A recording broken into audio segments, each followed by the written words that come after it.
गासैनिसिमबो आंनि अननाय आरो सिबिनायखौ नोंथांमोननिसिम खनसेबाव फिन जासि हरफिननाय जाबाय।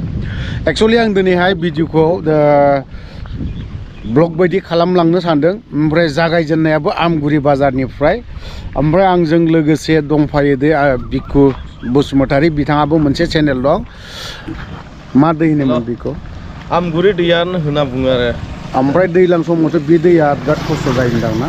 खस्थ' माने नोङो टटेलि कानेक्सना बन्द जाजोबो, नाव थायो ओमफ्राय बहुत रिक्सआवहाय नावाबो। ओमफ्राय दा बर्थमानथ' दै गैया, ओमफ्राय दा माने गामियारिफ्रा माने गोरलै गोरलै ब्रिज होनानैहाय बेजों बारो आरो दा कमिउनिकेसना। थ' बिदिनो बे दै मोनसे दङ ओरैहाय मोनसे आमगुरि बाजार होननानै बुङो। ओमफ्राय ओरैहाय बे लामाया थाङोब्ला बिजनि टिजनि गासैबो गामि ओरै हाबलांजोबनो हायो। थ' बिदिब्ला आङो दिनैहाय भिडिअखौ बिनिफ्रायनो जागायजेननोबो सानदों। ओमफ्राय आं गासैखौबो आंनि चेनेलखौ जायफ्रा नायगिरिफोर मालाबाबो बेफोरबायदि ब्लग सिस्टेम लाबोफेराखैमोन, आं दिनै स्टार्टिं खालामदों, जागायजेनदों। ओमफ्राय आं बेयावनो खमा बिनायबो थाबाय, जुदि सोरबाया जुदि बे ब्लग बायदिखौ नायनो मोजां मोनोबा नायबानो जाबाय। ओमफ्राय आरो जायफ्रा नायनो मोजां मोना, बे आदै मादै बिथांमोना जुदि उसुबिदा मोनोब्ला नायाब्ला स्किप खालामनानै ओंखारलांनो हागोन। खारन आं दिनै ब्लग सिस्टेम खालामनो नागिरदों। आरो मोनसे खोथाखौ गेजेराव आंहा मोनसे स्कुटि गोमादोंमोन, खावजादोंमोन, सेकेन्ड टाइम आरोबाव नै बेफोरबायदि गंसे लाफिननाय जाबाय आरोखि। दा बेखौबो बे गारिखौबो जोंनि हम मिनिस्टारा हरनो गोसो गैयामोन दिनैहाय। ओमफ्राय बेखौ खावनानै स्रोदनो नारना लाना फैनानैसो सालायबोदों, सालायनो मोनाखैमोन। खिन्थु बेसेबांबा गोबावनि उनाव सेकेन्ड टाइम गोदान लाफिननाय जाबाय, बारा गोबाव जायाखै, सप्ता खनसेसोल'नो। ओमफ्राय बेखौ जुदि सोरबायाबो जुदि आरो मेगन गोसा जुदि लांनो गोसोब्लाथ' आरो आं जेबो बुंनांगौ खोथायानो गैला होननानै बुंसिगोन। थ' बिदिब्ला आं दिनैहाय सिसुबारियाव हाबहैगोन। सिसुबारियावहाय हाबहैनायनि जाहोनानो जाहैबाय आजि बोसोरथामसो जाबाय बिथांमोना दैबानाजों खुरखा जानानै बिथांमोननि जिहेथु गायग्रा हा, थानायनि न', संना जाग्रा न', बेफोर गासिबो सिलिंखार जादोंमोन दैबानाजों। दा बे गामिया गुबुन मोनसे गामि आरो गिर्जा फोथारनाय बा गामि गोदान हाबनायनि थाखाय बिथांमोना जोंखौ लिंहरदों हिसाबै आं थांगोन। आरो दिनैहाय मा नाम दोनदों गामिखौ बेखौबो नोंथांमोननो एसे खोन्थानो सानगोन। थ' बिदिब्ला थोदो, आंजों थाफाबाय था दान्दिसे। सिसुबारियाव थांनाय लामाया दासिमबो मोजां नङा जोंनि बे बेटिआर ओनसोलाव। गोबां दैदेनगिरिफ्रानो बुङो बेफोरबायदिनो जोंनि जायगायाव गोबां डेभेलप जाबाय होननानै, नाथाय दिनैसिमबो गोबां जायगायावनो जोंहा जाबावनांगौ दङ। जेरैबायदि सिसुबारियाव थांनाय लामा, नैबे मोनसेखौ नायनाया मोजां। थ' नोंथांमोना नुबाय जानांगौ बे लामाया मा अबस्था। थ'दो बिदिब्ला जों सिसुबारि गामियावहाय मा जानानै दं बेखौ एसे खबर लानि बा खोन्थानाय बायदि नोंथांमोननो दान्दिसे शेयार खालाम।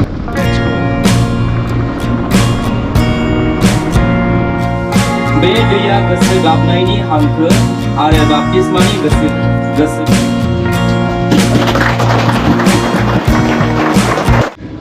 दा जिहेतु नोंथांमोना सिसुबारिनि दैजों खुरखाजानानै मोनसे रिलिफआव दङयोमोन, दा बावहाय दिनै बे गोदान जायगा मोनफैफिनबाय नोंसोरो।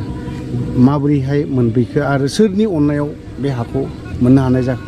थेंक इउ ब्रादार, नोंनि बे सोंनायखौ आं जोबोद मोजां मोनदों आरो बे सोंनायनि फिननायखौ आं होगोन। बेनिखायनो आंनि गोसो मैखुननिफ्राय अफ्रि दैमारि चेनेलखौ बिराद नाजावनाय थाबाय, बिराद फेमास जाथों आरो फेमास जागासिनो दङ आरो बिराद बर'नि गेजेराव बिराद इउटुबारनि मुंदांखा सासे। बेनिखायनो आं दिनै बे अफ्रि दैमारि चेनेलनि गेजेरजों आंनि थासारिनिखौ बुंनो मोननायनि थाखाय बा सोंनायनि थाखाय बिराद साबायखर बावदों। होमब्ला आं खोन्थानोसै। जायखिजाया जोङो 21-22 टेस्ट रिलिफआव थादोंमोन। टेस्टनि फेब्रुवारियावहाय जोङो बे सिसुबारि नेपालपारा, सिगाङाव बेखौ नेपालपारा होननानैहाय सार्केल अफिसारफ्रा बुंबाय थादोंमोन। सार्केलनि आन्दारनि हामोन, बियो खासामोन। आरो बेखौहाय 1960 बे सनखौ लानानै बेयाव संसार जानाय, रायजो जानायखौ हानि माबाफोरखौ फोरमानफोरखौ लानानै बेयाव जोंखौ होफैनाय जादों। जों सिसुबारियावमोन। दा जोंहा सिसुबारियावथ' सिलिंखार बिलिंखार जालांजोब्बाय, थाजानायनि जेबो सुबिदा गैला। एसे एनै खना खनि हा एसे थाबोबाय, बेयावबो सरकार जोंखौ दोनासै। बेयाव थायोब्ला निदान जायगायाव थानो मोना। गतिके डिसिजों लोगोसे BTC हेड अफ दा डिपार्टमेन्टजों लोगोसे जोंनि सार्केल अफिसारफोरजों लोगोसे लोगो नांनानै जोंखौ लायै जोंखौ बे सिसुवारिनि रायजोफोरखौ न'खरफोरखौ 50 न'खरफोरखौ फेमिलिसफोरखौ दिनै बे नेपालपारा होननाय गोदान जायगायाव हयथ'बा रिजार्भ महरै दंमोन जों फैनाय लोगो जों बेखौ माने लांदां खालामनानै दा फुराना बायदि जाबाय जों बेयाव मास मोनथाम जिरायजेनबाय मास मोनथाम जिरायनायाव जों लोगोनो गोबां खस्थ'नि गेजेरजों जोंनि गिर्जायाथ' दै लांनाय हिसाबै जों बेयाव गिर्जा गोदान दिनै फसंदों आरो बे गिर्जा गोदानाव जोङो आलासि महरै जोंनि गाहाय फादारखौ हांख्रायदों साखाथिनिनो फादारखौ आरो गोबां सिबियारिफोरखौ हांख्रायफादों दिनैहाय जोङो बेखौहाय मुखुलि खालामनाय जादों आरो बेनिखायनो जों बै सिसुवारि गामिनिफ्राय जोङो दिनैहाय बे गोदान सिसुवारियाव हाग्राबारि होननानै बुंजायो बियो दा नेपालपाराबो होनो गभर्नमेन्ट माबायावहाय जों दा बेखौहाय सिसुवारिखौनो लाफैफिनदों जोंहा गासैबो डकुमेन्टसा सिसुवारि हिसाबै दा जोंहा बेयाव थानाय जानाय साल सलनफ्रा बिराद जों खस्थ' मोनदों जोंखौ सरकारा ओरैनो दोनफैद्राबाय ना कारेन्ट ना लामा ना जानाय लोंनाय ना माबा मोनसे दिन्थिफैनाय हा हुफोरखौनो थिग बेखौ जोंनि मालाबाबो फैयाखिसै माने जोंखौहाय माने गावसिनि दायखौ सारायनो आन्था माने गारजाबनानै दोनफैनाय बायदि जेरै मटरा नों जेरावखि थाङा जेरावखि थाया जेरै बासफोर गाखोयोब्ला गारनानैल' गालाङोमोन ना नैबेबायदिनो नोंनि माबाया जोब्बाय जायगाया ओंखारना थादो होननाय बायदि जोंखौ बेबायदिनो गालांनाय बायदिल' जादों आरोखि जेरैबायदि माने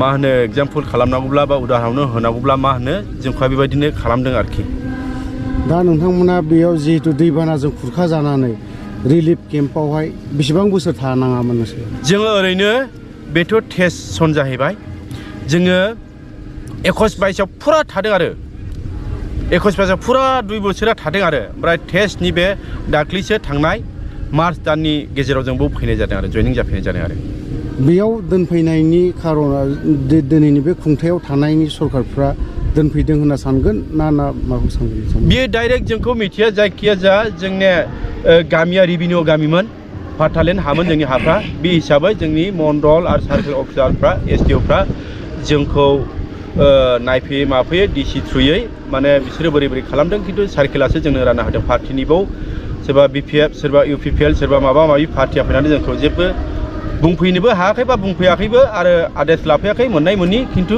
सार्केल अफिसारफ्रा फैनानै आदेश खालामबाय थादों जों बर'नि गेजेराव मोननै पलिटिकेल हान्जा दङ बे पलिटिकेल हान्जा मोननै बिपिएफनिफ्रायबो बा इउपिपिएलनिफ्रायबो बे मोननै हान्जानिफ्राय सोर फैदों ओरैनोथ' सिगां रिलिमाव फैदोंमोन नाथाय फैलाबो ओरैनो गसङानो ओरैनो आमब्रा थमब्रा होननानै थाङो जेबो गोजोननाय रादाब आरो जेबो माबा मोनसे सिनाक्थ होनायबो जासिनायबो जेबो गैया दा ओरैनो नोंथांमोना बेवहाय हा गोदान मोननाय हिसाबै खयथा न'खरा मोनदों जों ओरैनो 58 फेमिलिसफोर मोनदों बे न'खराव बे गोदान बस्तियाव फैनो थाखाय आदिबासि 6-7 घर दङ ख्रिस्टियानफ्रा ओरैनो 40नि एबाब दङ आरो माखासेथ' दंबावो दा रिलिफ बेयावहाय सिसुबारियाव ओरैनो 8 न'खर बायदि दंबावो बर' हिसाबै खाथि बिथांमोनाबो बे फैबाय थानाय दैज्लाङावनो फैनांगोन आंनि आन्दाजाव थ' लोगोफोर नोंथांमोना गामिनि गागि बा गामिनि दैदेनगिरि बिथाङा जेरैबायदि खोथा बुंदों बे थारैनो बिथांमोना नैबावहाय सिसुबारि